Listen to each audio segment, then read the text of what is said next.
Oh, he's in. And Otani walked. For those of you who are watching online, we just got the report. Dodgers are up by 2 in the first inning.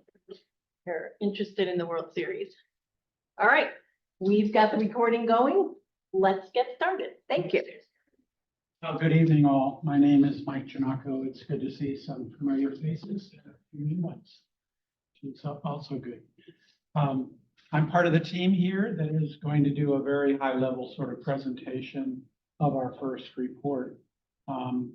Good thing I think about our report is that it's the first time that the County of Santa Cruz has provided its public an unvarnished account of issues involving accountability, issues involving use of force, issues involving the way in which the jail is operated. That has never been provided before. This kind of report is the first time in the county that this kind of information has been provided. In 1850, your first sheriff was elected with 221 votes. He won by 50 votes, and there have been 26 sheriffs since then. Over that period of time, there has been no report ever coming out like this. You have had the privilege of a grand jury that has been very focused on jail issues throughout the years. But the grand jury, while helpful, important, and transparent, obviously has some limitations with regard to the experience of those on the grand jury. They are not police practices experts. And so, of course, they've got to learn a lot in order to put out those reports. And so this report is different in the sense that we have Samara Marion, Julie Rulin, and myself been working in this field for over 20 years. And I've sort of picked up things on identifying issues in the way in which public safety is performed, in the way in which safety and health is performed in the jails throughout the state. And so have a little bit of understanding of what works and what some of the issues might be. The other thing that I think is important contextually to know is that but for people like you all who have been very interested and engaged in trying to get a level of oversight, not just in this county, but in other counties in the state, I think you all should be credited for your perseverance and for your eventual victory, I think, is a victory, in getting getting us the ability to actually be able to look under the hood of an organization and report back what we see objectively through our lens and not through the lens of anyone who is out there spinning a story one way or the other, right? So the other thing that is something that you all know, but I think needs to be recognized and repeated, is that unlike a city police department, sheriffs in the counties of California are differently situated. Every police chief in the state of California works for somebody. In most of those jurisdictions, it's a city manager. Sometimes it's a mayor in some of the larger cities, but it's either a mayor, city administrator, or city manager that hires the chief and can fire the chief. That's not the case with regard to sheriffs. Sheriffs are independently elected officials, and except for the voters, they really don't work for anybody. So the Board of Supervisors cannot fire a sheriff, unlike a city manager, or the mayor, or city council. County administrator cannot fire a sheriff. The sheriff has a lot more freedom from that kind of hierarchical relationship than chiefs of police have. And that's probably one of the reasons why the average tenure for chiefs of police in the country is about 2 years.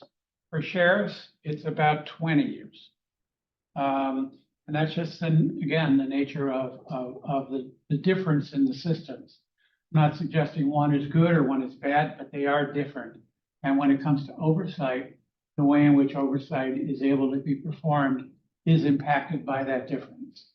I think that is also the reason that while you all have been tirelessly working on trying to get other oversight mechanisms going in other sheriff's departments throughout the state, there have been more challenges and there have been more setbacks than there have been successes. I'm not suggesting you stop that effort. I think keep on keeping on, and eventually, hopefully, you'll be able to prevail in some of these other jurisdictions. But even in jurisdictions that we've worked in that have had some oversight for some period of years, like San Diego, LA County, Orange County, those oversight mechanisms are probably, there's only one word of putting it, they're mostly broken. They're mostly just not functional. And they're trying hard. Those oversight groups are continuing to try hard to get back into the game, but they're just not getting as much traction, as much transparency as one would hope. The other, and then we have been engaged in Santa Clara County. And I can tell you, we've said this publicly, that in the 5 years that we've been engaged with the county, 4 years were complete resistance to anything we were trying to do. We weren't able to get any information or very little information. And so we weren't able to get anywhere. There has been a change in administration in Santa Clara County, and we're off and running. And we'll be issuing our first annual report after 5 years, because the first 4 years we got nothing. But the 5th year we'll be able to issue our first annual report, and that'll come out at the beginning of next year. So hopefully you'll take a look at it when it comes out. This county's been different in the sense that you all came up with the idea, but the current leadership of this county has differently determined how best to interrelate to us once we were appointed. And that is up to now, and I expect that this will continue. I have no reason to believe it won't. We have been received well in the sense that we have been able to get information. And without information, we can't tell you anything about what's going under the hood of a car or an organization. But we've been able to get that information because the sheriff has provided it. We haven't had to issue any subpoenas. We haven't had to do anything through the court to get information. It's just coming to us. As importantly, in some ways, more importantly, the sheriff has advised his people that work for him that his people are to engage in a cooperative and collaborative relationship with us. What does that mean? It's not just being nice. It's about being candid and advising us about, what's going on in the jails. Just because not everything that happens is written down. And unless you have that kind of access, not only to documents and records, but to people, you're not going to have a success in your efforts. And so far, and I expect that this will continue with the change in leadership that's about to happen, we have been successful in this county. That's my preview. Let's get into what we have found. And in order to do that, I'm going to turn it over to Julie and Sam. Thanks, Mike. Do you want to do the meeting? Yeah, great. So, good evening. Thank you. Yeah, just tell me when you want me to change the slide. Yeah. The outreach, that would be Jump great. to. Go to the next one, please, Melanie. I was going to take a little time and talk about some of the community outreach that we've done in the last year. And we've engaged with community members in a variety of ways. We first started our initial launch back in June 2023. Some of you participated in that, and we really welcome you and thank you for all of the time and dedication that you gave to us so that we could get educated about some of the issues and concerns that different community members have.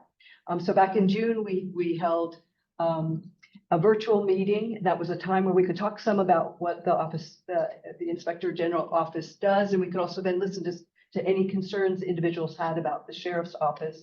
We then, the following week, we were able to meet in person. So we had an opportunity to meet individuals from different organizations as well as individual community members that wanted to talk with us. We also worked with the county to have a website so that we could, again, provide information in a way for community members to reach us. The website has been up and running for a year. It's a way where individuals can contact us. They can also file a complaint. They can also look at the website in multiple languages, including Spanish. So throughout the year, then, we really did some targeted outreach so that we were able to meet with different organizations. So we met with the NAACP, we were able to meet with the ACLU, we met with NAMI, we were able to talk with the MILPA in Watsonville, the Public Defender's Office. We were able to do outreach in person with them, including their Watsonville satellite. We were able to talk with individuals from Monarch Services, as well as the chairperson from the Santa Cruz County Justice and Gender Commission. And the great thing about everyone being willing to give us their time and raise the concerns that they had was that information then enabled us to have the discussions with the sheriff throughout the year about a variety of issues. And most certainly, some of the organizations talked about very positive relationships that they had with the sheriff. Some of those relationships might have dwindled in the recent years, so they wanted to reinitiate contact with the sheriff's department. So we were able to help that connection between community organizations. And then we were able to also really identify most of the concerns that had to do with the jail. So we were able to really hone in on individual concerns about what was going on in the jail. Often it was coming from inmates themselves. So we had an opportunity to, inmates were able to reach us, talk with us about their concerns. We were able to talk with family members as well, and then identify the various issues about jail conditions. Lots of questions, of course, were raised about the housing of inmates that have mental health issues, about administrative segregation, lots of variety of issues around the communication devices, the tablets, also things concerning were there functioning emergency buttons and intercoms. So those kinds of issues, we had the opportunity to talk with the sheriff because we were meeting also with the sheriff regularly. And those, again, those concerns, those meetings with the sheriff enabled us to look at and hear from them, from the sheriff, some of the projects that they were engaged in. We were able to monitor those projects throughout the year.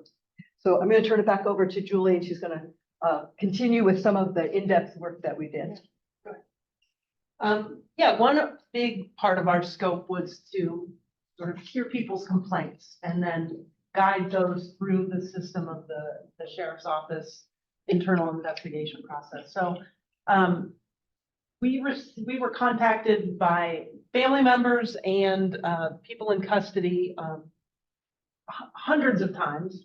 Many of those were the same few individuals, but I will say that those contacts really helped educate us and really provided us, helped really build an understanding of what some of the issues are in custody and how the whole operation worked. And to Mike's point about what it means to have cooperation and collaboration with the sheriff's office, just to sort of drill and give specifics on that, like it's what that meant for us in getting these. We would get often through the tablet system, we would get an email through a privileged and confidential email from somebody in custody with a concern about perhaps a disciplinary issue, some incident that had happened. And I could reach out to the chief over there in custody, who would give me the grievance filed by that individual, body worn camera footage of the incident, any reports written by the sheriff's office to kind of give the whole picture of what that incident was about. And then we could have a conversation about that incident, how it got resolved. A lot of the issues that people raised, especially early on, had to do with medical care. The vast majority at the beginning of our time were about concerns over medical care in the jails. I heard from family members or people in custody. And again, the responsiveness on the part of the sheriff's office was really tremendous. I could send an email or pick up the phone and get in touch with somebody over at the jail. This person is having an issue, hasn't seen a doctor, needs to see a nurse. They think they're getting the wrong medication. And, you know, there are limitations on what can be disclosed of somebody's medical record. But the response I would get from the jail staff was, hey, we're going to contact our medical people and look into it and get that person connected with care. I will say those issues I haven't heard any of those same issues since the county switched medical providers. So that's, I think, a very positive development. There was an acknowledgement that the prior contractor was maybe not giving the kind of service that the custody leaders expected, that the county expected. And so that switch was made. And based on the number of complaints that we've seen coming in, it seems like that was a positive switch. We also heard from members of the public not incarcerated with complaints about issues with either quality of investigation, discourtesy, those sorts of complaints. We got 11 of those total. We had communication, sometimes some quite extensive communication with those complainants. And then we coordinated with the sheriff's office to connect them up to IA and to get those IA investigations underway.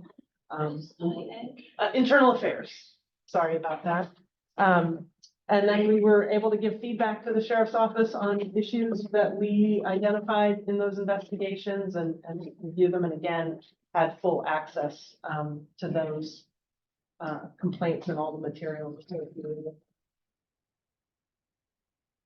When you get there, Melody, next slide. Okay, sorry. sorry. But because there were 11 complaints, we also decided to do an audit of other administrative investigations. And so we selected in a somewhat random fashion, but wanted to get a cross section of things, 20 investigations to review.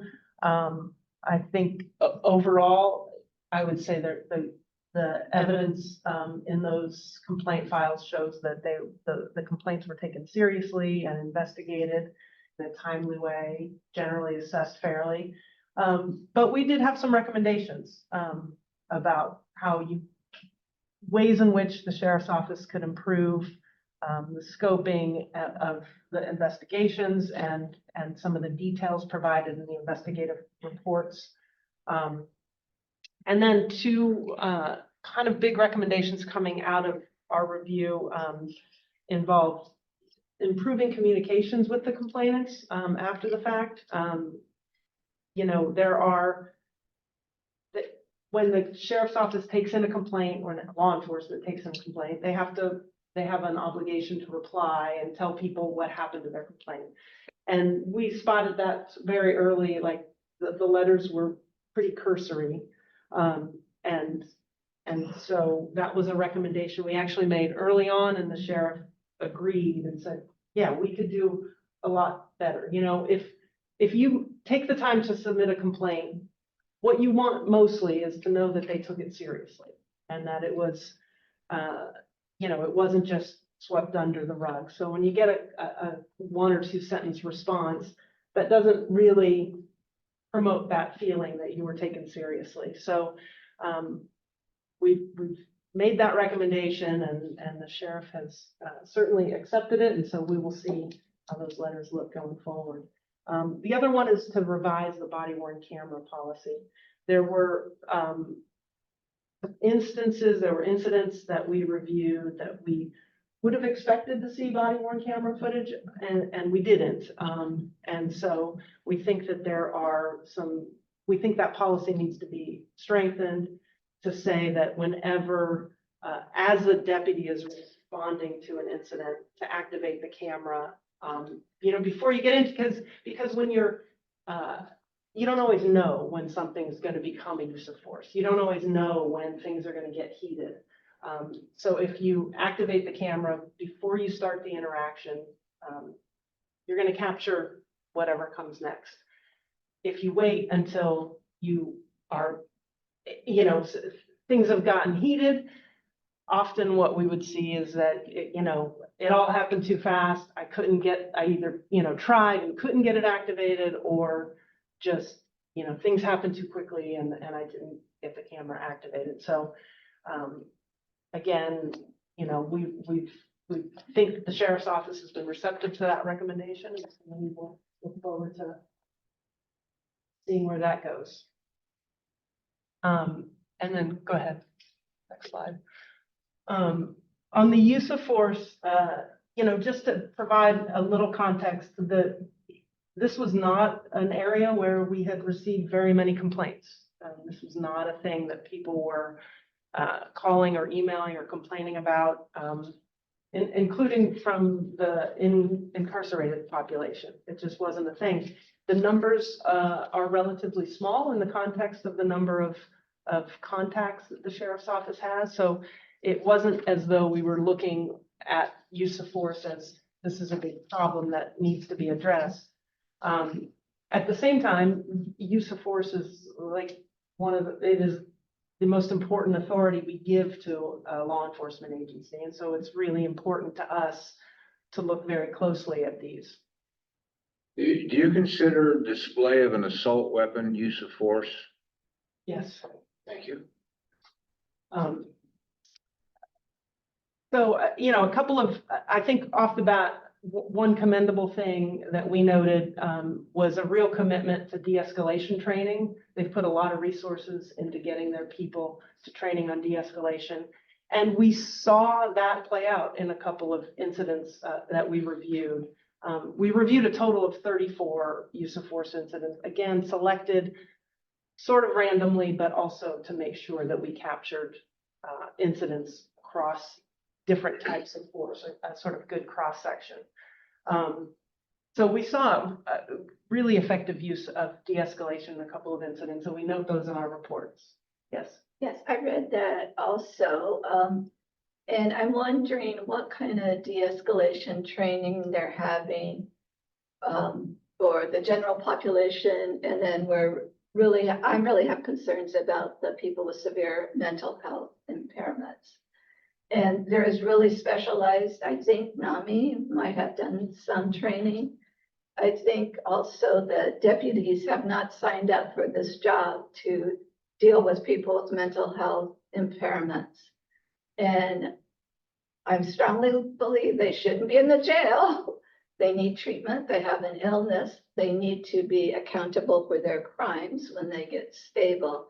But I think we really need to look at de-escalation and use with people, especially with severe mental health impairments. I agree. And I think looking at some alternative ways of responding to those calls is very important. And I know a good trainer.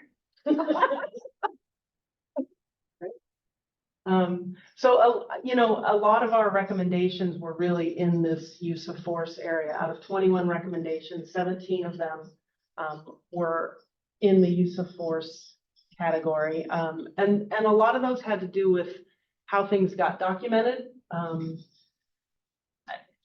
There is a use of force review committee, but we found no formal documentation coming out of those meetings. So we want to work with the sheriff's office to develop a system for really recording what happens in those meetings and getting to that. We found there was some room for improvement in the way that de-escalation efforts get documented.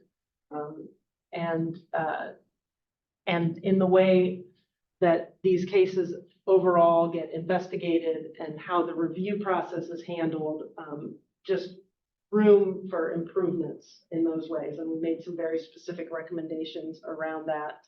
We also made some specific recommendations on some of the policies. So we found some, I think, some policies that aren't quite up to legal standards that need to be revised and updated, particularly around use of the taser, use of impact weapons, chemical agents, particularly in custody settings, and also with respect to neck restraints. So again, all of those recommendations are detailed in our report. And then, you know, because those are the issues that we looked at in the cases that we reviewed, and we noted so many, we thought it would be a good idea to do a real comprehensive review of the use of force policies, and sort of bring our experience, understanding of best practices, and legal standards across the state to bear, and work with the sheriff's office in updating all of those use of force policies. Online question, so we're gonna unmute him. Hi, Peter, we see you have your hand up, so we're unmuting you. Thank you. Just as long as you're talking about the number of recommendations, by my count, the report does not say what the sheriff's office response was to 15 of the 21 recommendations.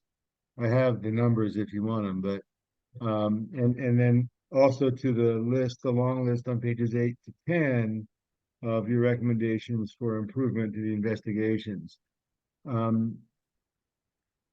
What are we to make of how are we to understand that if you didn't put in there what their response was to your recommendations? Is it because you haven't made those to them yet, or what? You know, I would say that some of these recommendations were made as we went along, you know, in our conversations with the sheriff. Some of these recommendations were first made when we submitted this report. And so I don't know the specifics. I do know that I'm fairly certain the sheriff's office is going to have a formal response to each of these recommendations. We've talked to them about, you know, working collaboratively on a follow-up to see how they plan to implement these recommendations. So I think we will hear from the sheriff's office, you know, if not tomorrow, then sometime in the relatively near future with a response to our report. Okay, so if there's nothing in the report about the response, it's likely because they just haven't seen it. They didn't see it until they saw the report. That's correct. Is that okay? And Peter, just as a follow-on to that, whatever happens with regard to a formal response or not, I think Julie's right. The sheriff is committed to some sort of formal response. But in our next report, or our next quarterly report, we'll provide that information. Great, thank you. So if you could pause 1 minute, we've got to get the presentation back up. We have a little disconnect over here. Sorry.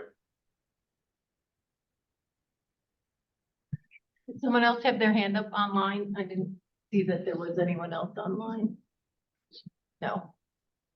Can I, as long as they're waiting, you said that you have no reason to think that the level of cooperation is going to change with the new administration. Was Chris Clark, who is the new sheriff, will be the new sheriff, I think, December 1. Was he involved in has he been part of your discussions?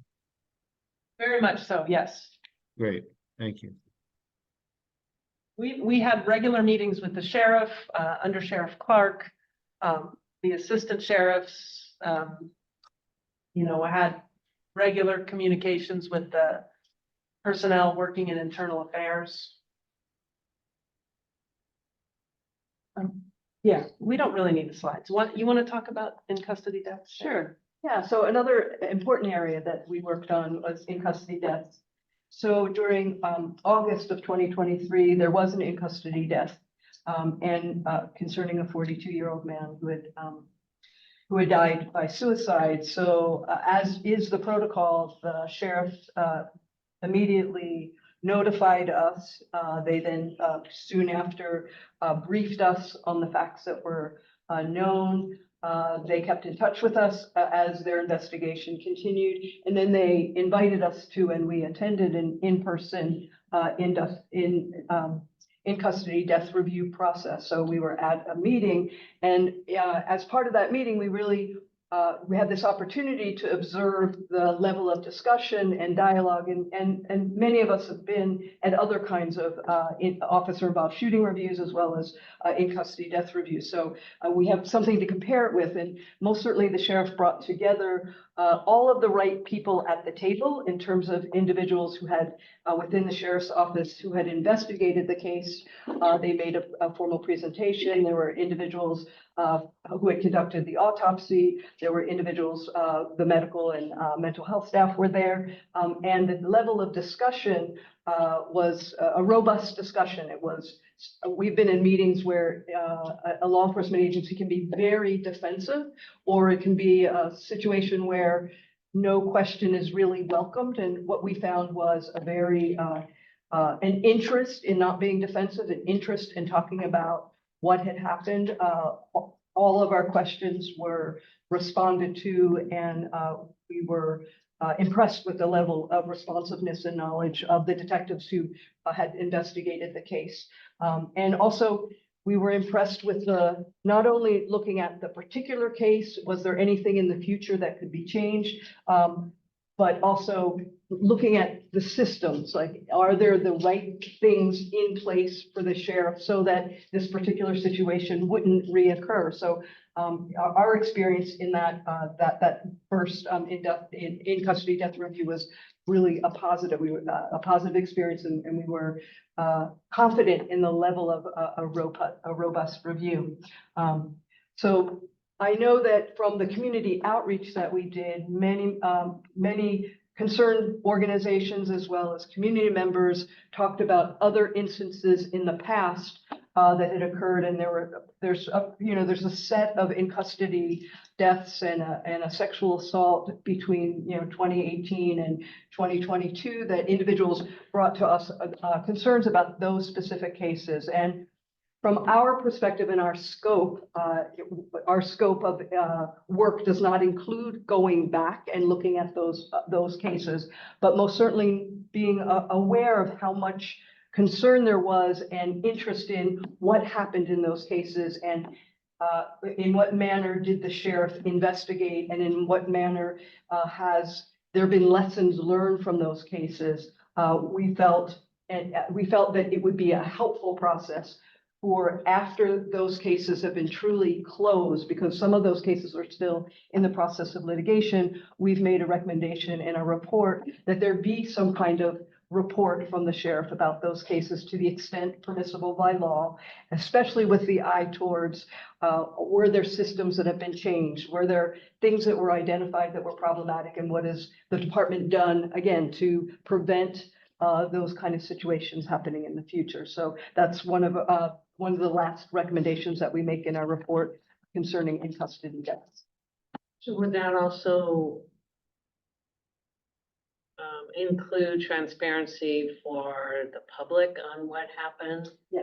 Okay. Yeah, exactly. I mean, that is our part of our Because that hadn't happened. right. Yeah, and so it is to have some kind of an accounting that would be part of a report or an accounting that the public would have access to.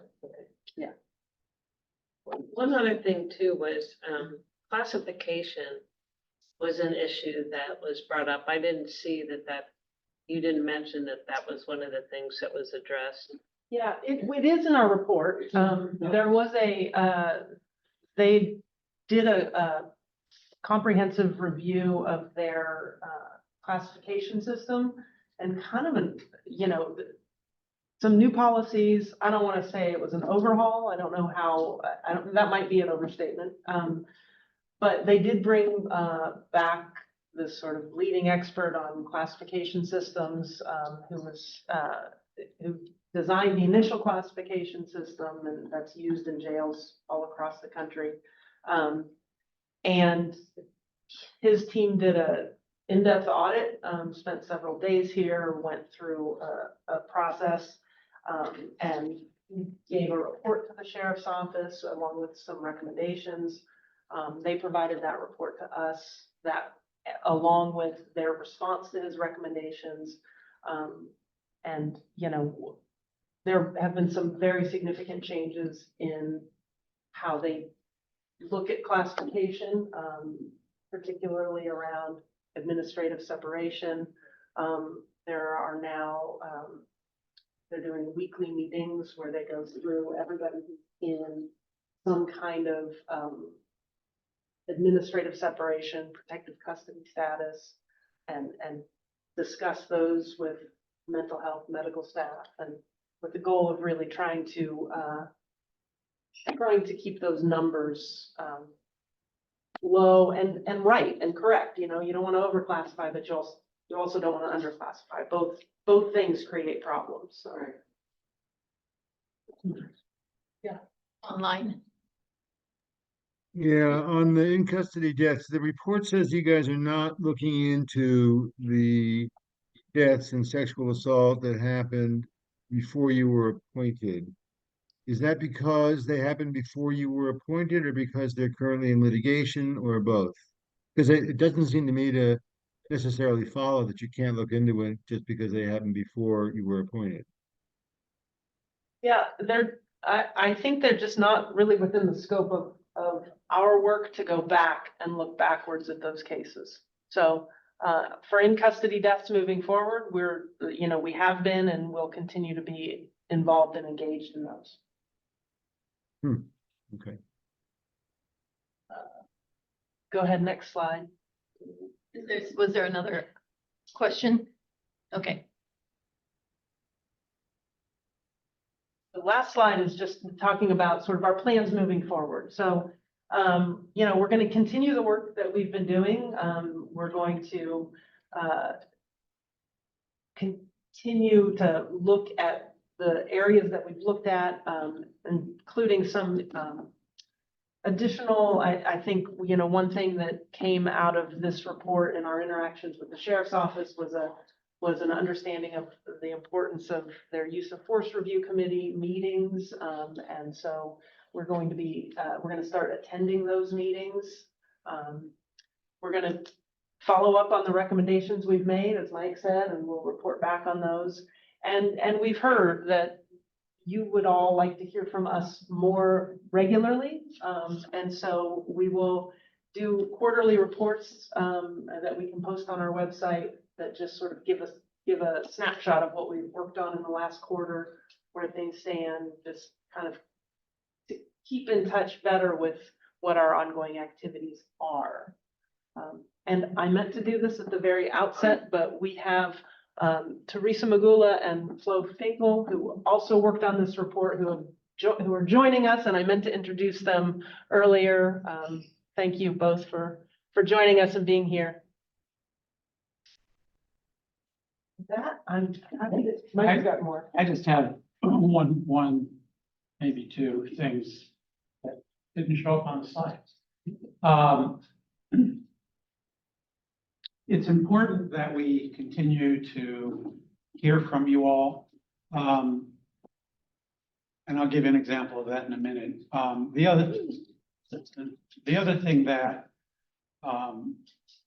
isn't spelled out exactly in our report, but you'll be seeing this in future reports, I believe, and that is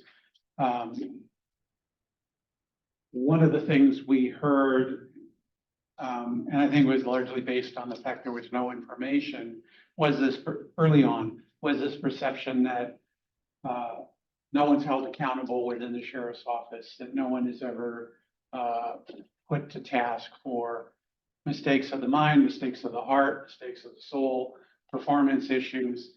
And based on our initial audit, we can say that's not the case, that there are people that are no longer with the organization because of those mistakes, and that there has been work to hold people accountable. Is it perfect? No.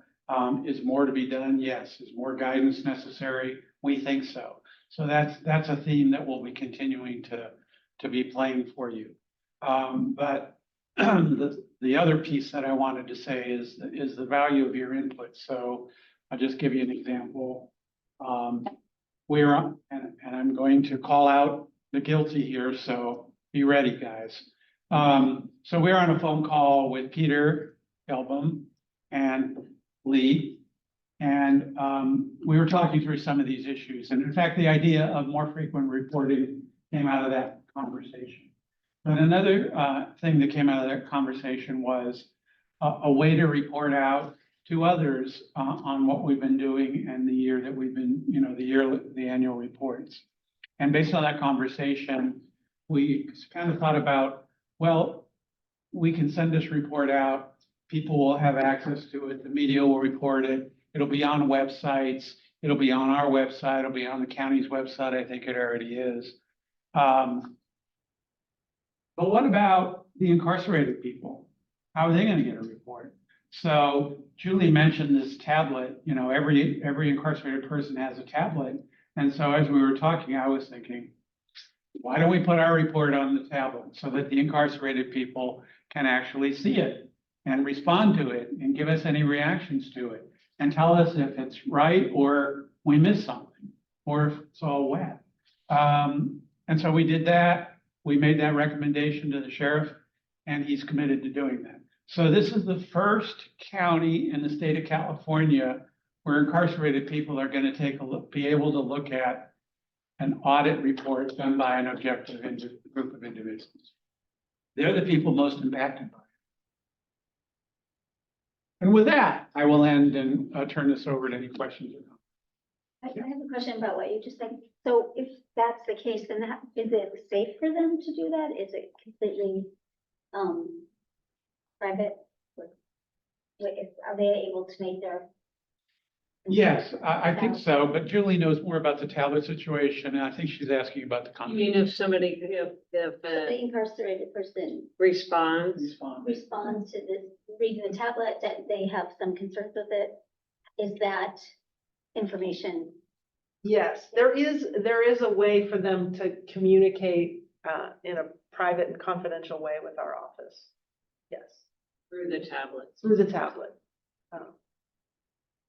Yes. And how well are the tablets working now? There was a lot of problems with them. And so I'm wondering if that's an effective tool. I mean, I think it's a good start. Yeah, I think, my understanding is that the tablets are working well, that They changed. have access to They them. changed the tablet, so there was a time when they weren't working well. Okay, And, and everyone now has access. I don't know about the solitary O unit, whether they all have access. As someone who's been incarcerated, I can tell you from experience, it's wholly inadequate because tablets do not work most of the time. And there is no privacy, there is no confidentiality. And I've spent 6 months in administrative segregation without human contact in this county. And it's corrupt, frankly. And I'll speak a little bit more on that later.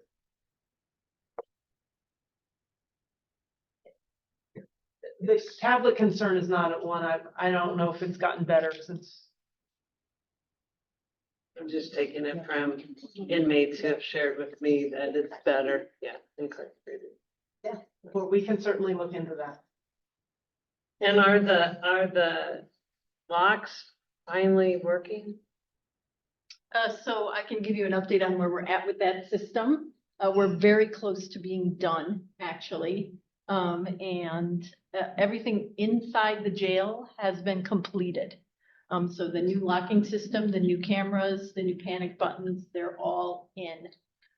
I don't think they've completed all the testing processes on everything yet, but everything is completed and they've moved now to the outside of the building for the camera perimeter, to install the cameras on the perimeter. And I don't know if there's anyone from the sheriff online who can, is Dan online? Dan, if you want to give any more update to what's happening with the jail monitoring system. Yeah, hi. So we are nearing our finish, but yeah, I mean, it's like Melody is pretty accurate in what she just said. We're just working on a few other issues and we're working through it. We're hoping to be done with it by the end of the calendar year. It got delayed for a few construction kind of logistical issues, but we had to work through. But yeah, we're moving along.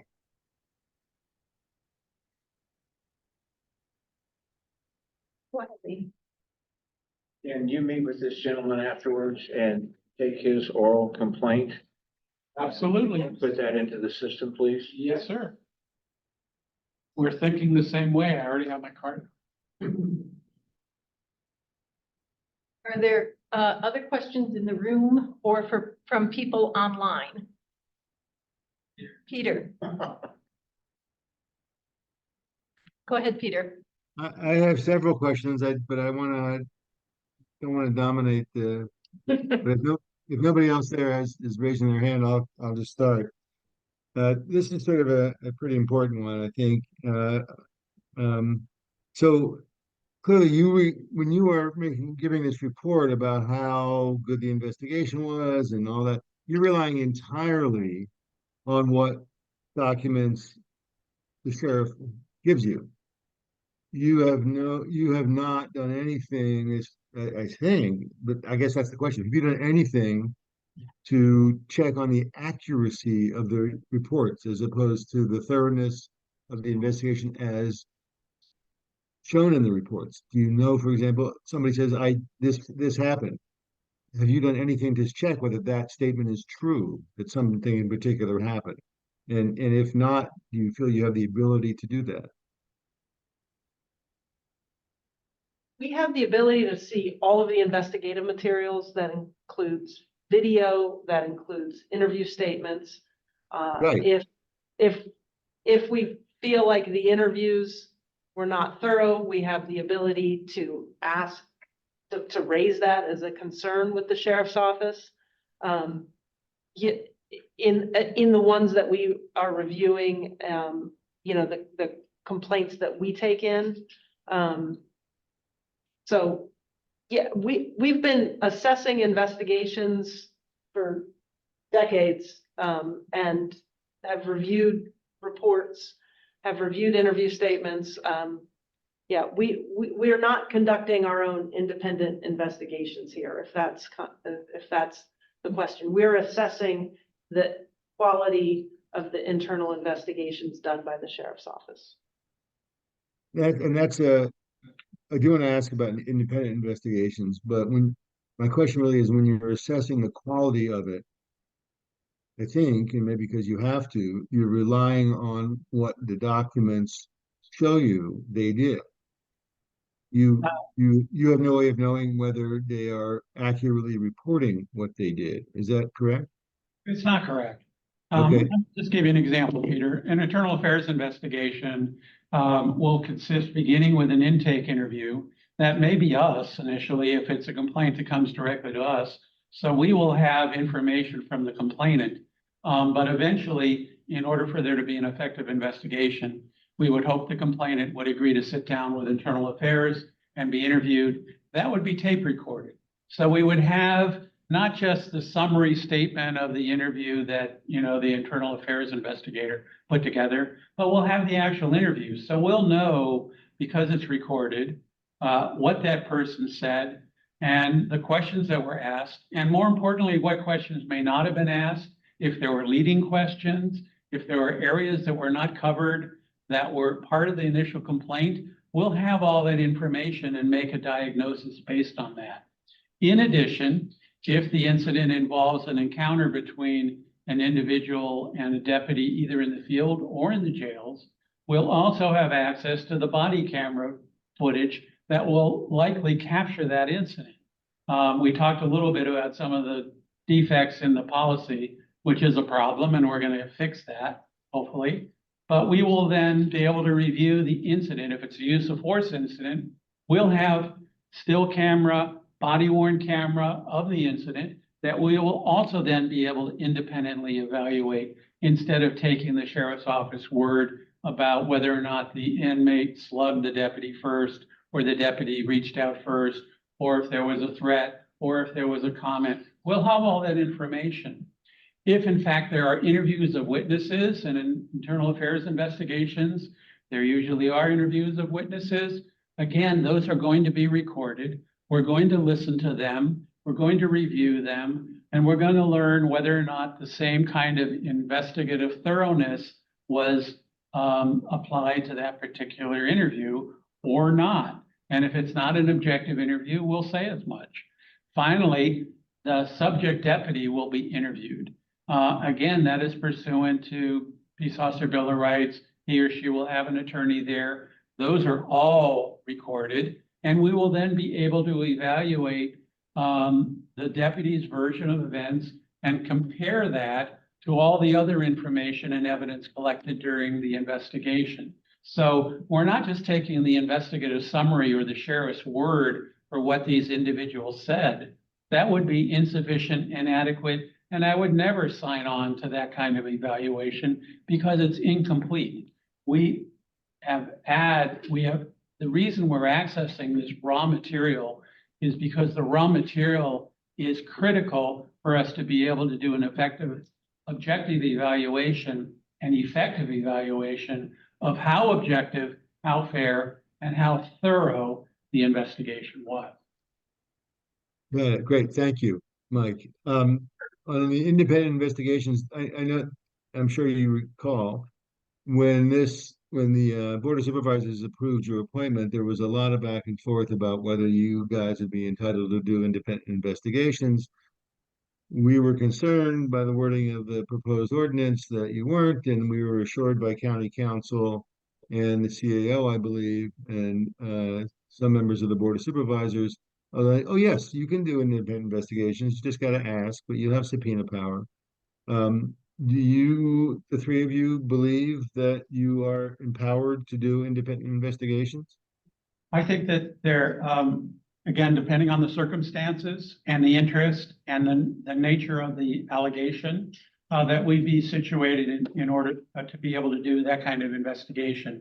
It's a different task, but we do those all the time in other jurisdictions. So we have that investigative background to do those investigations and could under the right circumstances.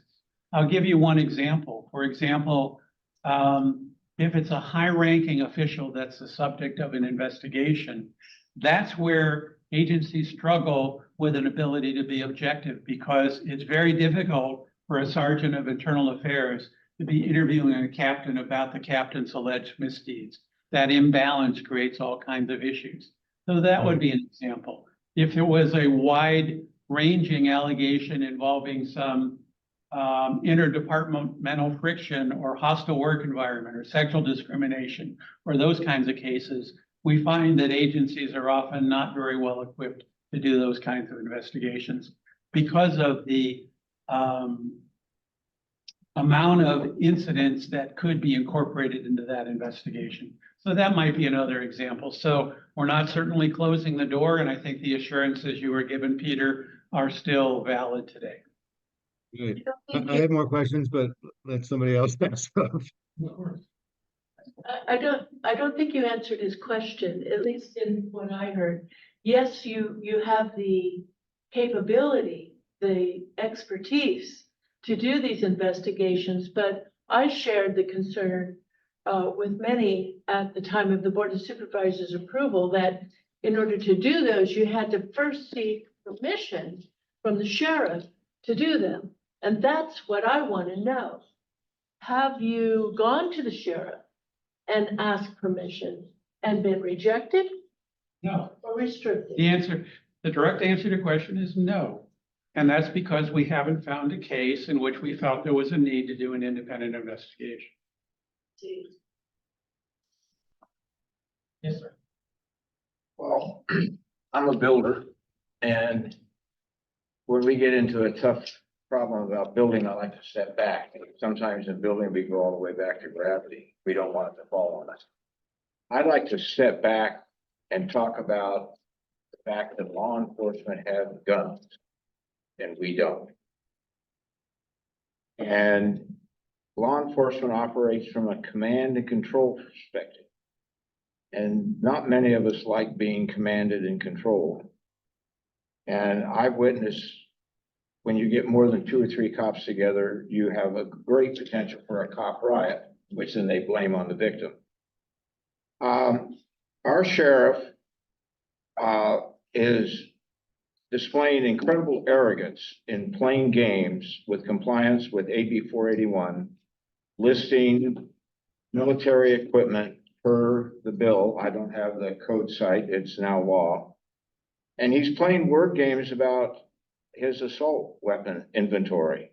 And he has demonstrated that he will not give that inventory to the public, whereas most agencies do.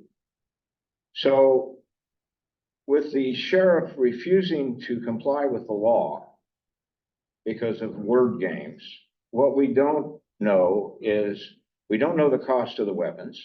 We don't know the cost of maintenance. We don't know the details on the weapons, whether they're single fire, selective fire, or automatic fire. We, most importantly, do not have a list of standards for use and display. It apparently is up to every deputy cowboy to make up his own rules as to whether he gets that assault weapon out of his car and approaches a citizen with a display of force, as we established earlier, by having an assault weapon.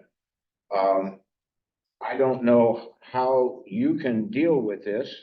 I can assure you I'll write this up and give it to you as a formal complaint. This leads to no transparency and no confidence. Now, I know Jim, and Jim surely knows me. And we're on a first name basis, and I'm not making a personal assault to his character. But for what he represents in this county, to play games like that with guns, and we don't have guns. So that puts them in an incredibly powerful position over us. And I think that is contrary to what the intent of law enforcement should be. No, I was just on my soapbox. Okay. I like that. And that's certainly something that we can look into. If you want to write something up, that's fine. We don't need you to write something up, but if you did, it might crystallize the issues you recognize. I most certainly will.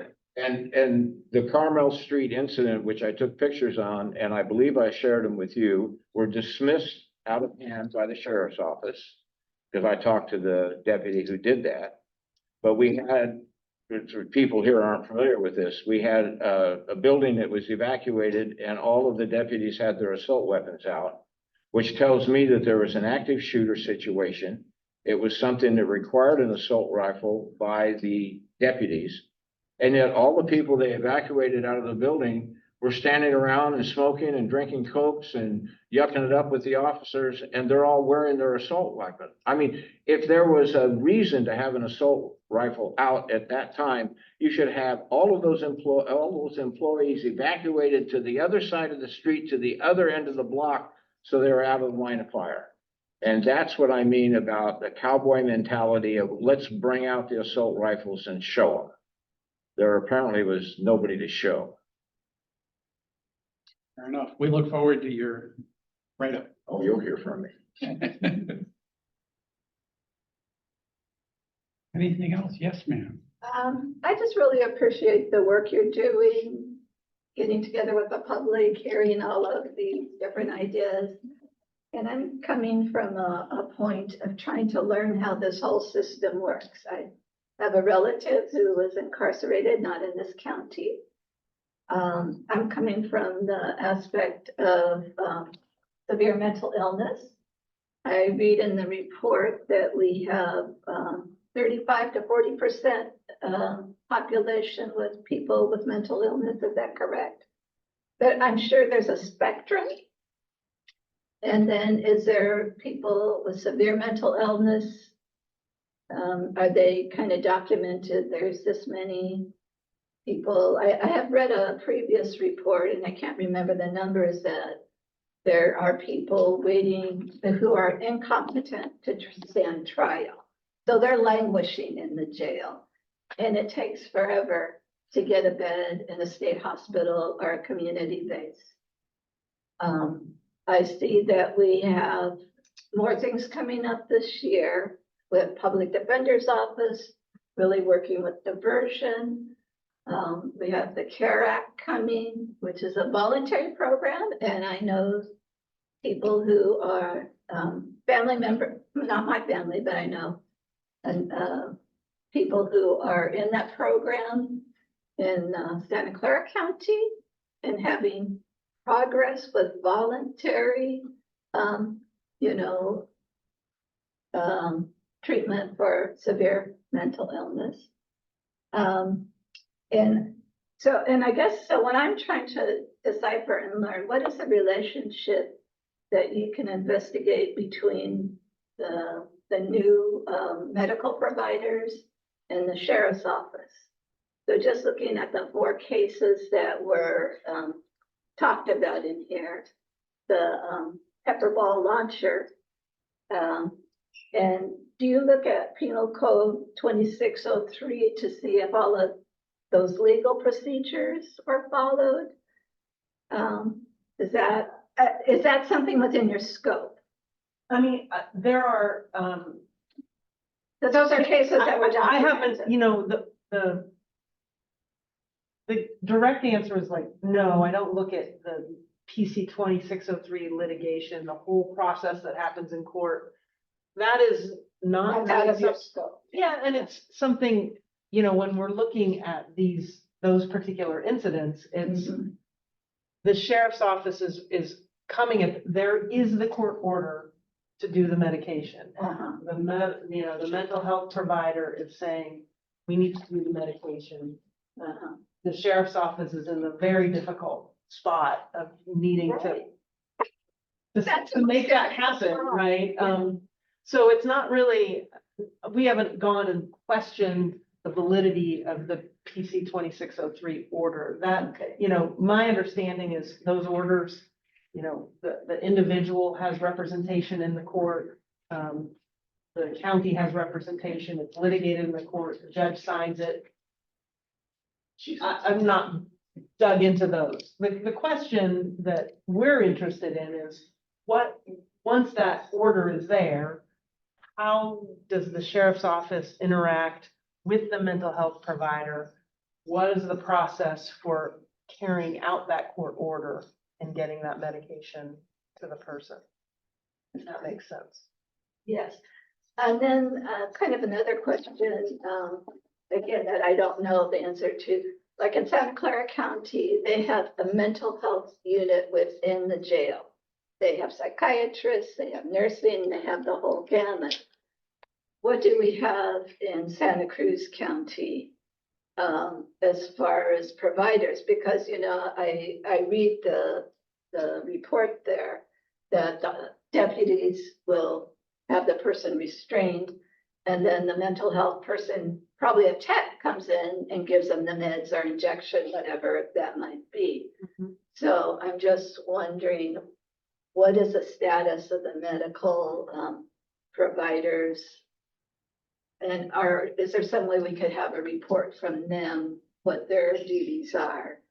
And what's supplied within the system, since there's this high percentage of people with mental health problems in the jails. I mean, that's a very large part of the population. So I think that relationship between the medical and the jail and the people working in there is really important. Well, and to add on that, the correctional officers who are tasked with going in and getting this non-compliant person with mental illness out of their cell. And then, the pepper ball 11 times trying to hit legs and just hands. Is there, we're just kind of going off, but is there training for the deputies with the medical staff? Hey, this would be the way to do it with this particular person because of this or that or the other. I don't know if that happens, or if the deputy or the CO is just, hey, we need to get this guy out because of the medication, and, good luck to you.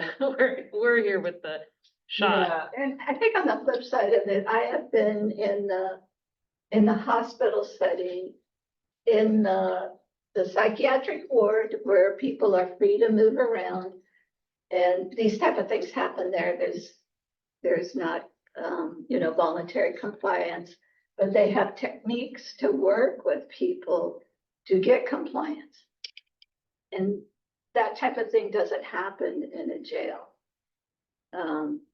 They come in, that's their job, is to get the person restrained. Somebody comes in and gives them a shot. So I'm just wondering about if we could hear from the medical people too, because this isn't your scope, but it's so important in that relationship.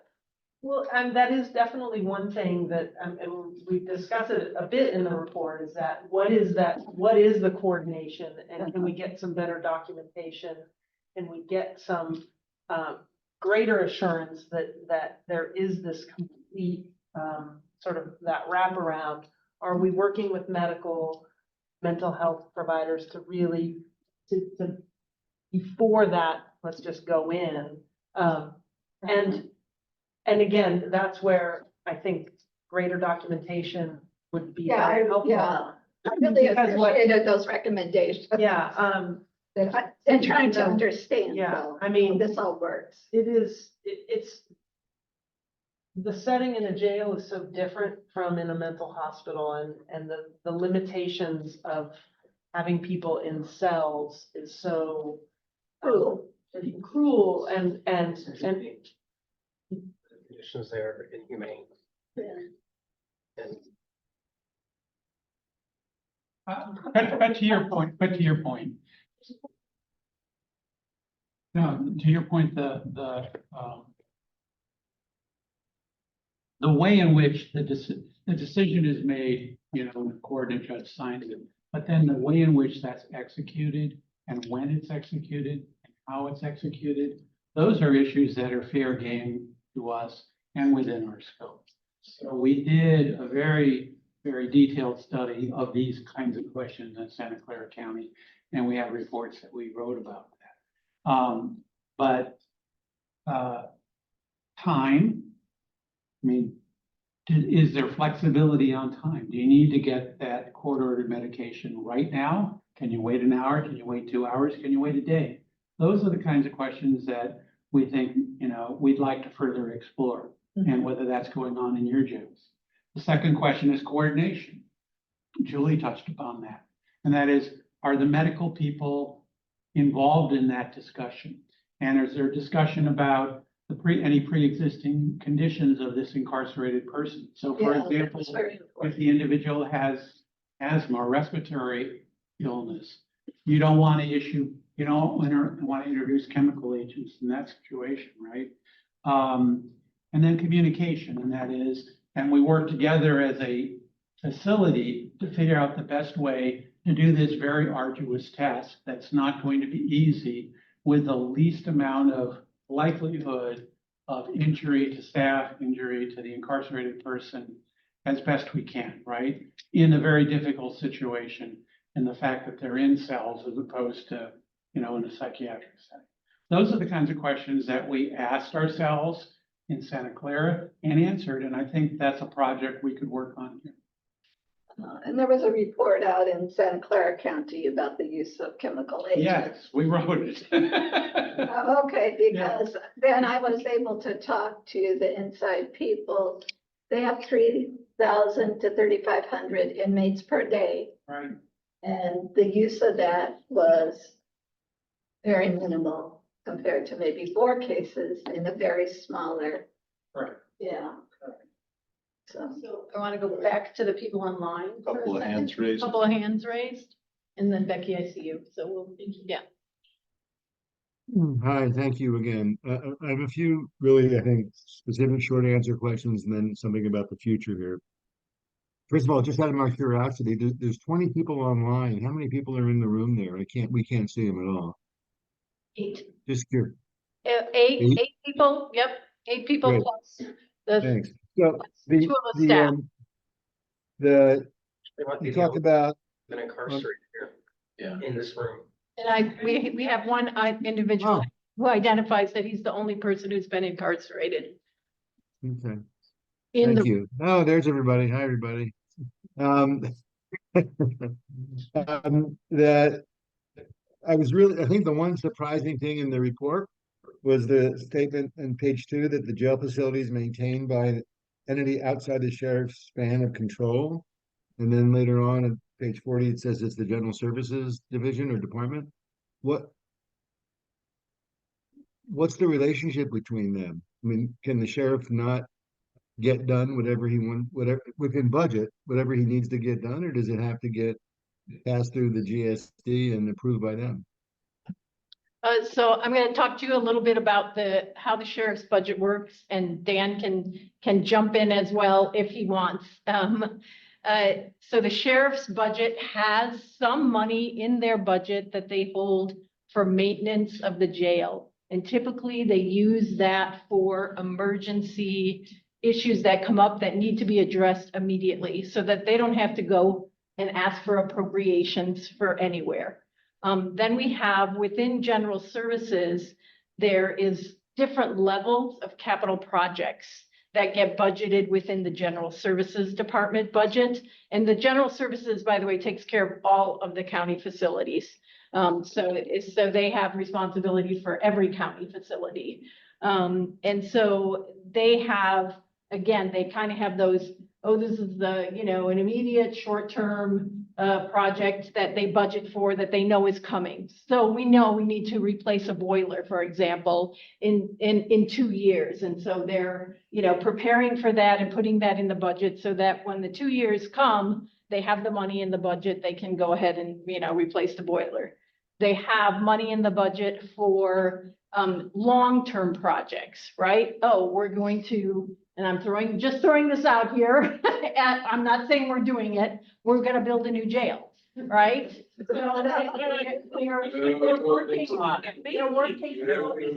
they're working through a process, right? A capital projects process of how they would go about then, acquiring the money to build, if we had a long-term facility project.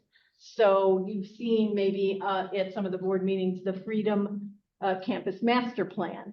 So that's a master plan that says, what are we going to do with that campus in Freedom where we currently have some health services, some probation services, some human services, and we want to also build housing there, and we want to upgrade those buildings. And that's a long-term project, right? So there's design work that has to happen first and all kinds of things that have to happen. So there's money in the budget for long-term projects. And then they also have the contingency budget, right? Which is, again, those emergency things that come up. I can tell you from experiencing, having done the sheriff's budget for over 12 years, that when something comes up at the jail, it's an emergency and it gets dealt with right away. They are not going back to the board to ask for special, to ask for appropriations. We're dealing with it because it needs to be dealt with, right?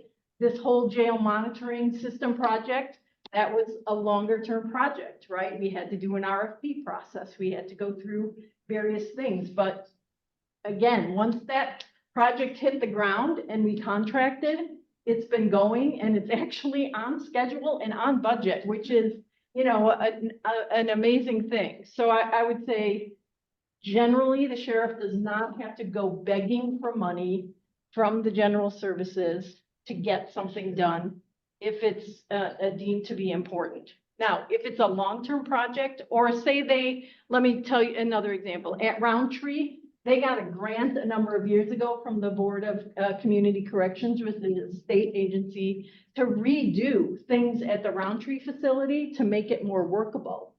So again, big capital project, years kind of in the making, a year probably to even design the grant, right? Then you got to work with the state to get the money. And then, you implement the project, and then you got a year and a half. I don't know, Dan, was that a 2-year project that, upgraded those facilities at Roundtree? So that's generally how the money works. And Dan, if you want to add anything, feel free. No, I think you hit it pretty well. Right, thank you. As long as we're talking about the county, Mike, you told us when we were on the phone call with you that you needed to, or one of your team told us that the report needed to be submitted to the county before it was finalized and released. Were any changes made as a result of the review by the county? We did make some changes. There were some issues around some of the use of force review processes that, because they're not documented, we were not aware of. So we made some tweaks to the language around that to emphasize the documentation aspects, because we learned that there had been internal reviews that we were not aware of, again, because we didn't see documentation of that. So the only changes you made were because you learned facts that you weren't aware of before? Yeah, that is Correct. the Fair way to put it. Okay, let me ask just one more now, and I'll come back to the other later. This is very specific, what does the sheriff's office do when a deputy violates the body worn camera policy? Well, we didn't see any of those cases. Well, page 35, footnote 31 has a case. I would say that the cross-section of cases that you guys were able to review is pretty much the tip of the iceberg, and that there should be an exhaustive and comprehensive investigation on pretty much all the cases and their connectedness, possibly for nepotism and conflicts of interest, not just between the sheriff's department, but public defenders and the district attorney's office. I've got some evidence of that that we can discuss after this meeting. We would be happy to discuss that with you. Should the feds run it here? No. What was it? Doesn't that footnote describe a violation of the body worn camera policy?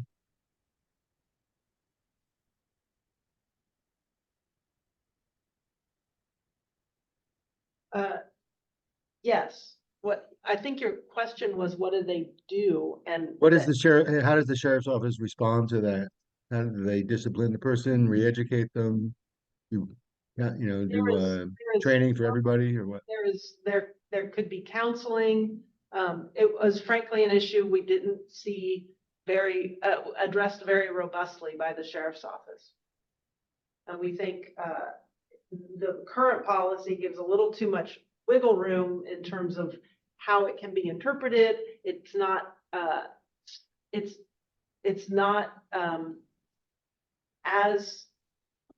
a great vehicle for holding deputies accountable, and we think the policy needs to be tightened, and then it's going to be much more clear when the body worn camera needs to be activated, and then when it's not, we're going to have a clearer case for holding somebody accountable.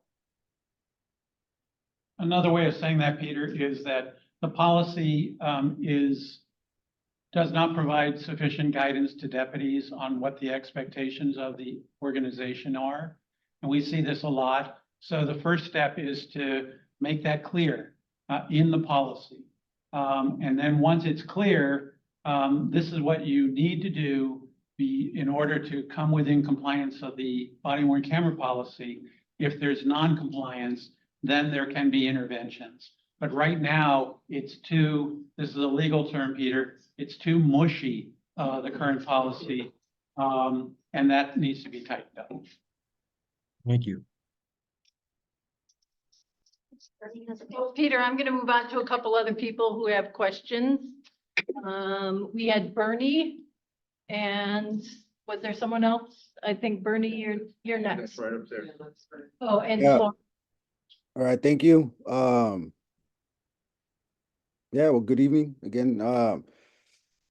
My question is, and sorry I pulled up a little late, so I don't know if you covered this or not, and hadn't had the opportunity to go through the report, but I am looking forward to, going through it. It's good to see you all again. So I'm thinking about the grievances. Do y'all have access to the grievances that are being presented to within the facility? We do have access to those. And I'm guessing, well, I'm wondering if you've seen any, I guess discrepancies on the way those things are being handled, those grievances are being handled, and yeah, because I know that when I was there, I was I was I was all over that Title 15 and Title 24. I was writing up my grievances. I was having my conversations with the going through the stages, right, with the housing officer, with the sergeant, with all them folks, you know. So, and I've personally seen how some of those issues got resolved because it was supported by Title 15, Title 24, but also there's been other issues where they were a little bit more um damning, right? Where, you know, just that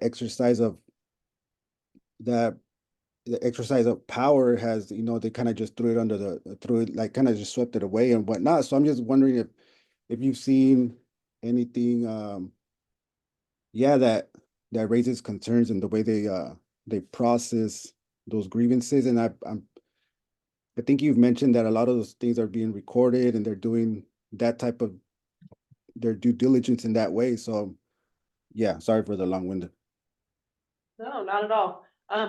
We do have access to the grievances. We have looked at specific grievances when we've gotten communication from somebody in custody and they've said that they've made grievances and they've asked us to look at those.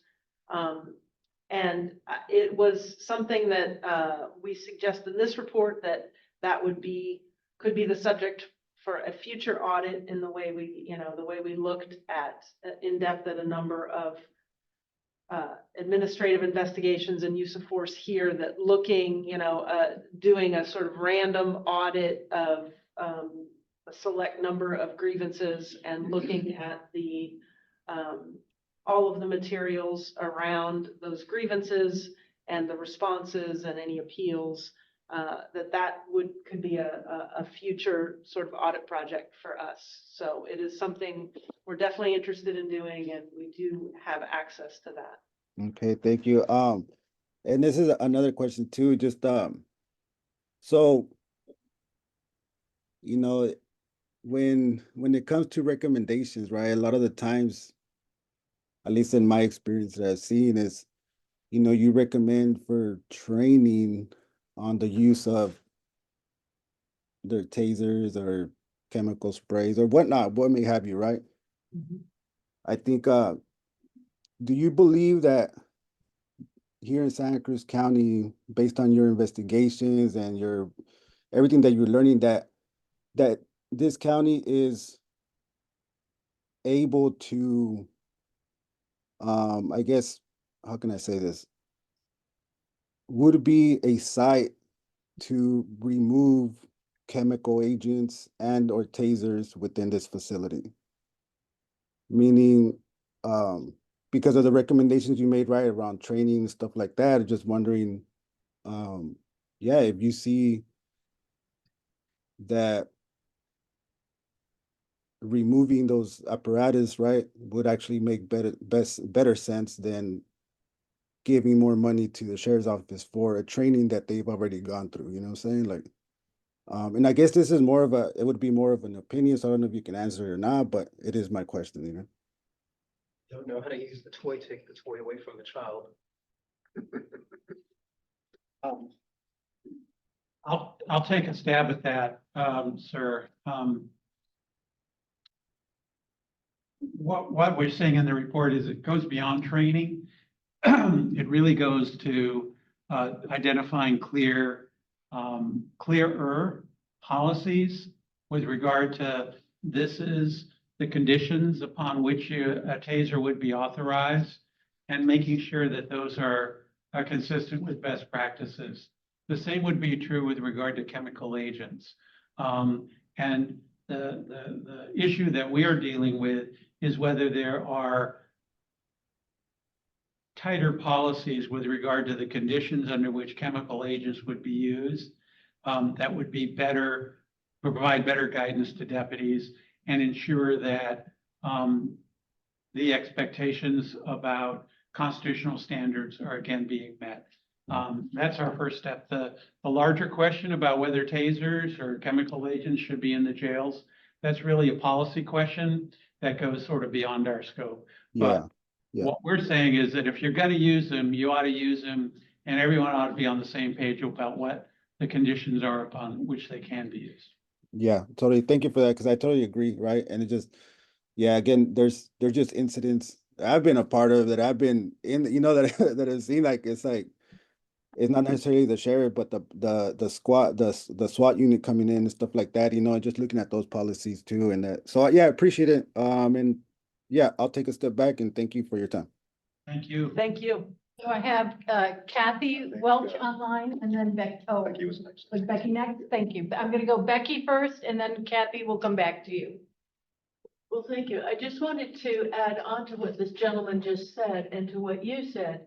Clearer policies, yes, but also clear policy when those are not followed. And that there is follow through. You've just told us that the body cam policy has not been honored, and yet there's been no follow through about that. So what do you do? You do what you just said, which is develop clear policies, make sure everyone's on the same page. And then when people stray from those policies, you do need to hold those individuals accountable. And there are tools to do that. Everything from counseling, additional training, or, discipline and accountability. All those things should be within the toolbox. But I can tell you from experience that until you have clear policies, that's very difficult to do. Sounds pretty mushy to me. Well, there you go. You and I are both on the mushy page, but I think if we get rid of the mush, we'll be on the same page. I have Kathy and then I have a couple people in the room who want to speak. Go ahead, Kathy. So- Sorry, are you done? Hi, I don't know if you have an answer for me or not, but my question is related to overdose deaths. And if there's any kind of policy for examining these deaths to determine whether they were self-inflicted or whether they were homicide. I have a specific loved one that we are all convinced it was homicide. He was robbed. They waited 5 hours to call 911, and I am not satisfied with the response that I got from the police. The OIR did try to help me, but I'd just like to know if there's an actual policy and if they look at this or if they're just so overwhelmed with so many deaths that nothing is done and it's not considered. Well, if it's a death in custody, which this sounds like maybe your specific case is not, but certainly if it's a death in custody, overdose or otherwise, it is being investigated thoroughly by the criminal investigators on that side to determine if there was a result of a criminal action, who might be responsible. A full homicide investigation would be done in that situation. It sounds like This was not in custody.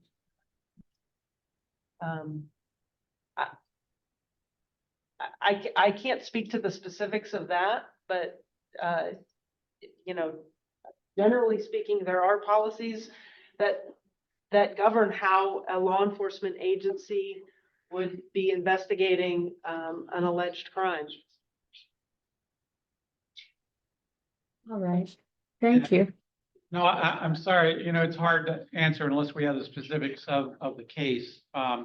But more than policy, there's laws. I mean, if you commit a homicide, that's a violation of criminal law. So there are going to be, if that allegation is being made, there are going to be criminal detectives that are going to be looking into that. The coroner's office and medical examiner is going to be involved probably in that kind of case to make a determination. There's going to be a determination by medical professionals about whether or not the cause of death, the manner of death, And so all those questions will be answered. That doesn't mean they always get it right, but I mean, the process is certainly there. It was not transparent to the family members. The family member had to beg for the coroner's result and didn't get it for, I think it was 6 months. Yeah, it was very poorly handled and never adequately resolved and very disappointing. But I'm just assuming that this is not an isolated case. I'm sure this happens all the time. Yeah, anyway, thank You know, you. no, thank you. And if you'd like to have an offline conversation about your case, we'd be happy to do that. It's probably better to do it in that setting than this public setting. But I can tell you that in experience with other coroners in other counties and other states, that the issue that you've identified about the delay in getting information from coroners and medical examiners is a frequent thing that we hear. That doesn't make it right, but it's frequent. Yeah, thank you. You bet. Go ahead. So I'm just to build on what your question was and Lee's, so you're saying that, it has to be a policy, has to be instituted in order for certain things to happen. So, and I'm. Can I give you an example? I don't want to interrupt. Let me just, Go ahead, please. So I'm curious, if these are just recommendations, how do we hold, where's the accountability, which is kind of what other people were saying, how do we as a community hold them accountable if it's mushy, like you're saying? Let's hope it's not. But hope is one thing and reality is another. So we've already talked a little bit about what's going to happen next. We're not sure. We don't have the power to tell the sheriff to do X or Y or Z. But what we can do is we can report back to you about whether the sheriff did X, Y, and Z. But with regard to your question, and maybe I can come up with an example that will be more tangible about the issues that auditors have in holding people accountable with wiggle room policies. Let me give you an example. There could be a policy, and we've seen these policies before, that say officers should provide a warning before using a taser. You cannot hold an officer accountable when the word is should. If the word is shall, then you can.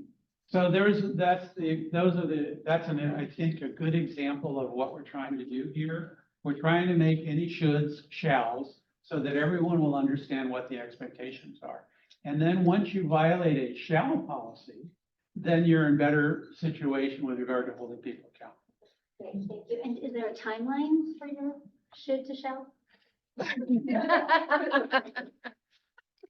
I think it depends on the recommendation. It will depend on what's required. If it's a should to shall, and then it's an issue, sending out a briefing, a training bulletin to let everybody know that should has been changed to shall. That's one thing. Some of these recommendations may take more time to implement. So, the report back will be, is there progress being made? Are the delays, any delays understandable? And how quickly can we expect things to get done? And it won't happen overnight because there are also labor issues here. And so while the labor associations do not control this, they have to be consulted on some of these issues before the policy can be amended.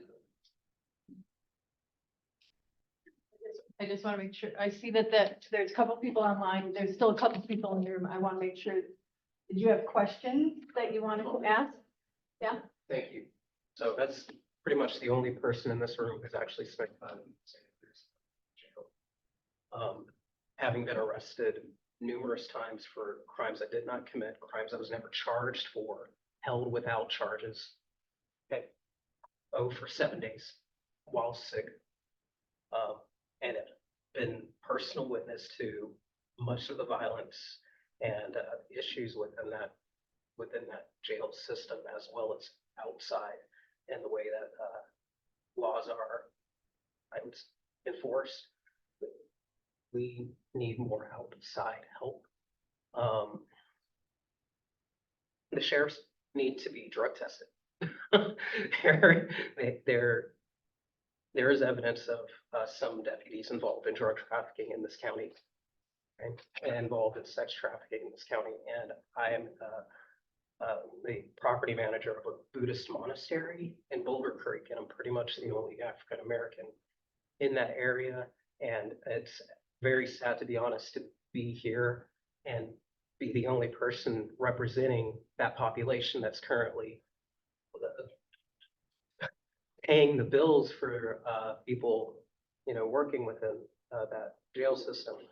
So I will speak for the dead, and I'll speak for the incarcerated people that are still there, as one who has almost died in custody numerous times, been left to die.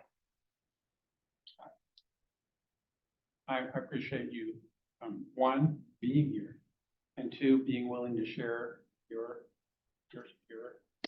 experience. And again, we would be more than interested in having a longer conversation. I just want to bring attention to these very real, serious issues that are something out of the movie Training Day. And the psychological abuse within the incarcerated setting is it's not acceptable. We wouldn't treat animals this way. Okay. I am friends of the family of Luke Smith, who was murdered by a deputy here, and have other people who have come to me with, like I said, more details that we can speak of after this. And the sheriff does need somebody that he can be held accountable to.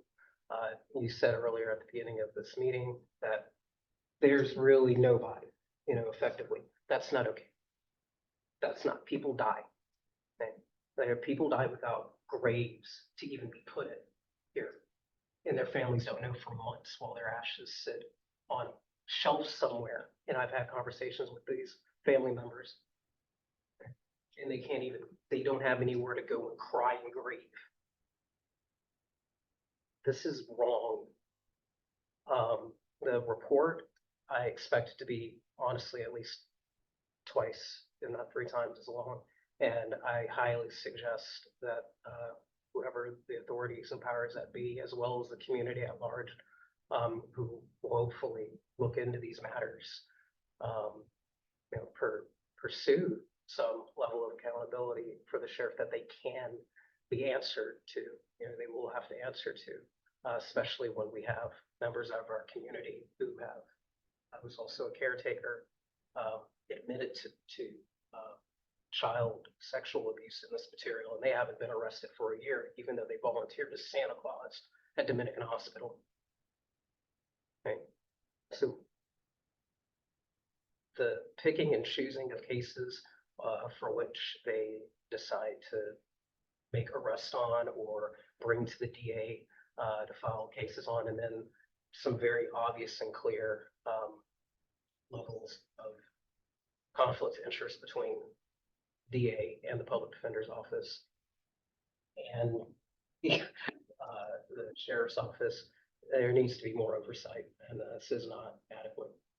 So I'll speak with you guys afterwards. Thank you. Thank you for being here.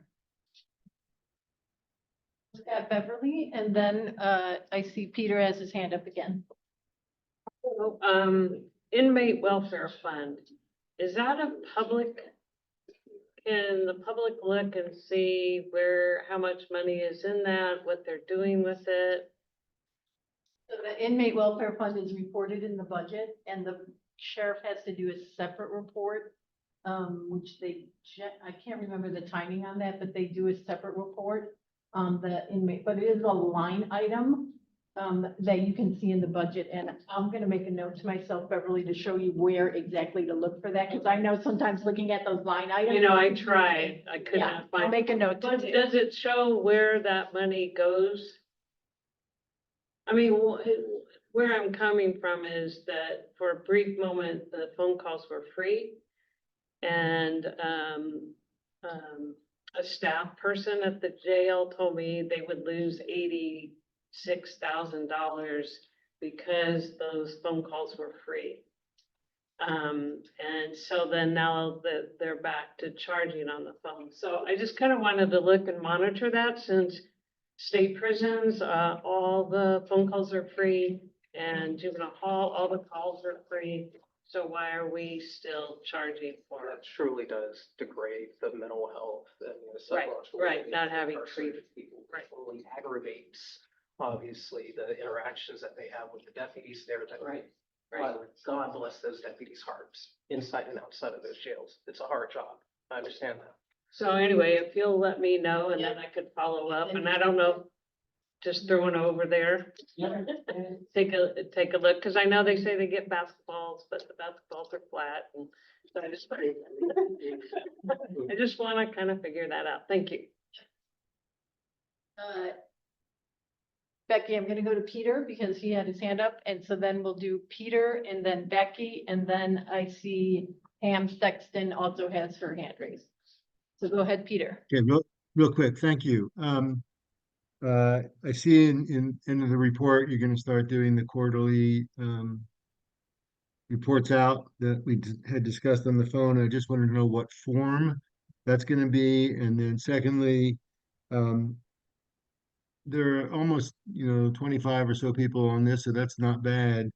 And I'm wondering though, whether to increase attendance at future things, you could start something where people can sign up, to be notified of reports, so we don't rely on press releases and things that sometimes don't get published. So how do you propose to? Peter, I'm happy to start any kind of email notification list to notify people when a public meeting is happening or a report is coming online. I'm happy to do that. And if you wanna start with putting your networks out there, I kind of rely on your networks a lot to, spread the word, because we don't have that, but I'm absolutely happy to start that and Fantastic. just share it. Yeah. Thank you very much. And I gotta go, but I just really want to thank the OIR people for the work they've done, and for being so straightforward and comprehensive in this meeting. Really, thank you guys. Thank you, Peter. As we know from our California Coalition of Sheriff's Oversight, our sheriff's cooperation is unusual and extraordinary. So thank you for dealing with that. And if you have any thoughts about what the quarterly report might look like, we're still developing that, so be happy to talk. Great, thanks. Thanks. So I had Becky and then I had Pam. Thank you. I have two questions. Did you examine any complaints of sexual abuse in the jail? And what did you determine about that? And do you want to answer that, or do you want to know my second question too? However you'd like to proceed.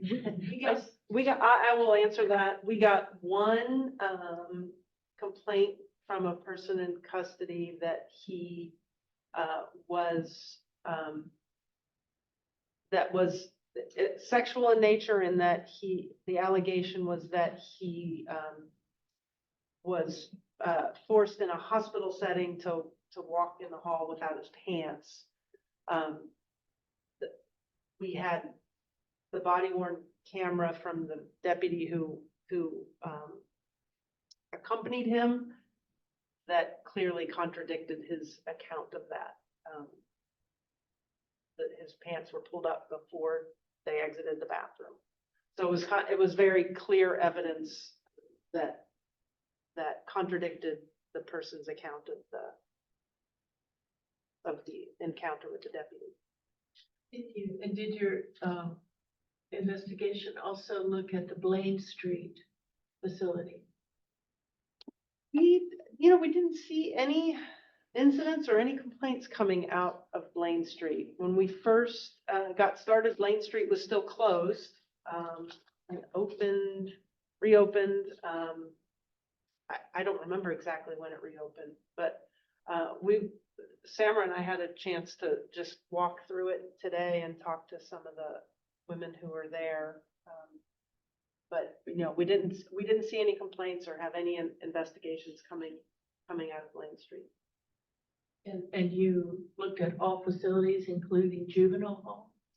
No, juvenile hall is a probation facility, not a sheriff's facility. Okay, thank you. I didn't understand that. Thank you. My second question is, I have a friend who had multiple sheriff's deputies come to her place for a welfare check. They brought along with them a mental health advisor. It was early in the morning and she was so frightened, she ran to the river. They ran after her, held her down and forcibly injected her with sedative. Did you encounter that complaint? I understand there was a complaint lodged. And would you consider that kind of behavior, forcible injection in the field of sedatives for control of the person, use of force? If somebody were taken to the ground and held down, yes, that would be a use of force. We did not receive that complaint. Happy to talk afterwards and make sure we're in contact with that person and make sure we can get her complaint. Please get a hold of it. And Becky, was that your last question? Yes, Okay. thank you. Thank you for your answers. And so I've got Pam Sexton online. Hi, thank you. Yeah, I'll try to be quick. Well, first, I just want to very much appreciate that this exists, that the report is there and that we can keep building. It feels like a heavy curtain that as a community member, I want to understand what's actually happening. And so I really appreciate this work. And you mentioned this idea of loose language, and you gave that great example. And my question is around the issue of AB 481 and use of force language for military grade equipment. And in some of that language, it has including but not limited to, which I view as making it meaningless. There's no limit at all. Is that something that you're looking at? Is that something that I need to write a complaint to your office about? I have two questions. That's the first one. And quickly, the second one is, you had a footnote about the generator that was bought in 2018 and that still isn't installed. I just have to ask, how is that possible? And I'm a taxpayer. I own a home in Santa Cruz County. I want to understand how can that be the case? And we're renting generators. So I'm done, and thank you so much. Thank you. Thank you very much. I'll answer the first question, not the second one. So I'll turn that one to Julie. AB 481 was put together by the legislature, and there is a lot of loose language in the statute, which is a problem. If I could go back to the legislature, I would, and say, can you please tell us, should AR-15s be on the list or not on the list? And that, if they answered the question, then no one would have any debate about this anymore. But that's not, I can't do that because I don't think they're intending to amend the legislation anytime soon. I wish they would. But But with regard to that, we will take a look at some of that language and some of the AB 481 issues. Your generator question, I'm going to turn to Julie. I can't answer that. Yes, you either. can. I don't know. I don't know how. That is still, You can answer. still left. And I think the sheriff's office doesn't quite know how to answer that question either. And that goes to the point of there are maintenance issues with county workers versus anybody that the sheriff's office, it's not that is, I can just leave it at, it's not within the sheriff's office control to get that generator installed. Mike, I just want to tell you that Do you know there, anything about generators? I got people that can install a generator in a day. Well, let's get you on that. You want, battery powered, diesel powered, gas powered, or propane? You're on it, man. You're hired. I used to videotape these meetings for San Bernardino, All right, fair enough. There was legislation, about clarifying 481. What happened to it? I think it got tabled to go to the next session, and I think this past session was that next session. So I think it died. We've been working with the American Friends Service Committee, the Quakers, who have got, inventories on just about every law enforcement agency in the state. And they're working very hard to get this thing clarified. Oh, man. Please, help me. Keep on. Yeah. Becky, you have another question? The comment about the generator brought to my memory that the well at Roundtree is contaminated to the point that the county has received a grant to fix it, but in the meantime, the county has refused to give bottled water to the inmates and the staff there. It's next to the county landfill. And the well is known to be contaminated, and that's why they got the grant. But in the meantime, they're not giving clean water to the inmates. The County Water Advisory Commission received a report on this from Mr. Michael Beaton, Director of General Services. He told us about the grant. We asked for him to put that there should be bottled water provided when he went to the Board of Supervisors, and he did not feel it was necessary. That is wrong. We'll see what. Thank you. All right, I don't see any other questions online. I just want to double check the room to make sure there are no further questions in the room. I took notes on everything that people brought up. There's someone with a hand up. Bernie has. Oh, Bernie. You didn't take it down? Oh, No, he just raised it. Now you okay. can pick it back up. Bernie, sorry, must have come No, back up. Go ahead, my No, bad. it's good. I mean, I think in regards to the bottled water and the generator, I mean, we do have the sheriff here. Maybe we can ask him if he can respond to that question, you know, what I believe was it Miss Becky who voiced it, right? Yeah, I don't know. Anyways. I have a couple of questions. How, when we encounter people that are wanted by the FBI, because this has happened before, and we find them and we report them because they ripped us off, and the police do nothing about it, and then lo and behold, the FBI comes knocking on the police's door, and then the FBI came to my apartment, was like, do you know where this person is? I'm like, 6 months ago, I put a tracker on his car.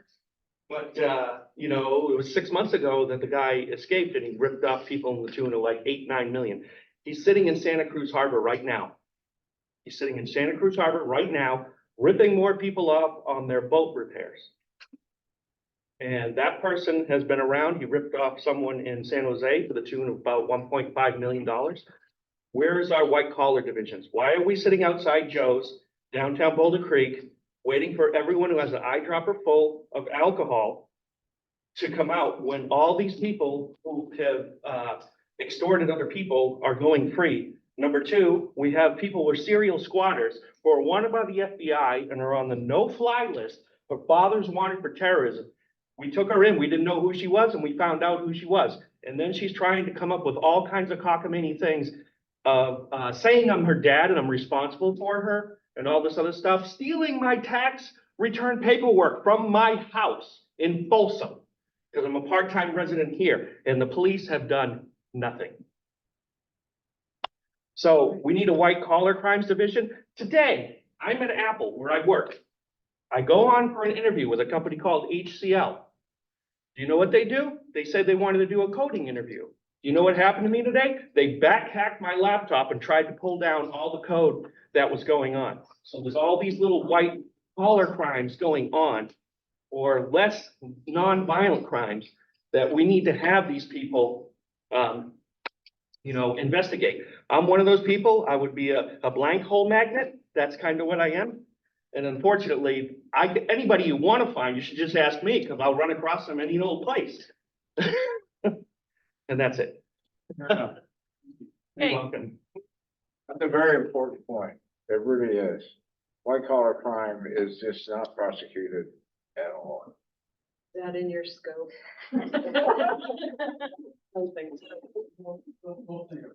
Yeah, and this person right now is trying to steal my identity and file my tax returns. The only problem is I owe money.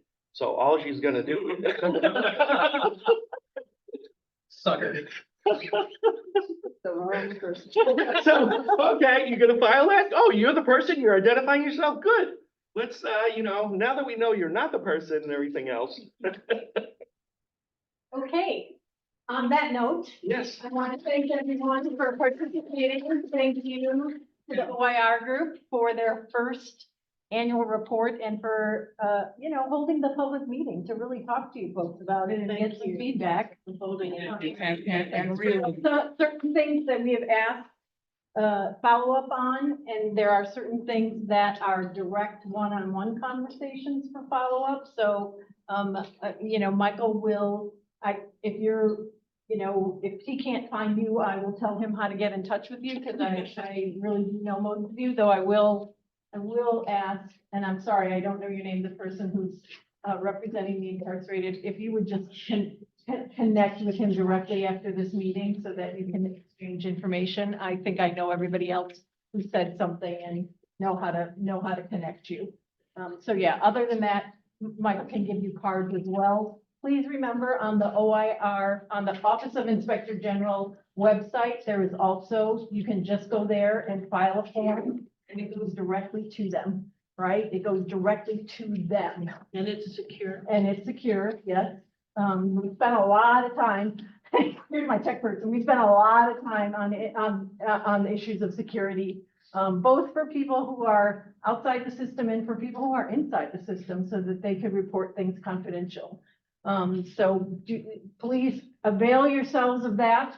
I will wait to hear from Michael about quarterly reports and how we'll post, and I will figure out a way to post this meeting, the meeting recording, since Becky asked us to record on the Office of Inspector General website as well. Thank you very much. Thank you so much. Thank you very much, everybody. And we'll be at the board tomorrow. Yeah, and they'll be at the board tomorrow. Basically this, and then the sheriff will be there. yes. The sheriff will be there and And the new Deputy sheriff will chief be there. and the new sheriff